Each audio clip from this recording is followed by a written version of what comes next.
Hi guys, today Pilipinyano na naman bukas. So, meron ng mga pulseras dito na ito-try ko ngayon. So, ito-try ko. Ito yung damit ko.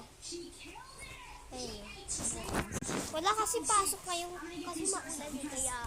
Kaya bukas na kami papasok. Kasi naman ako. Okay, so tara. Eto, ginawa ko ng braces. Di ba pang ano to sa face mask guys?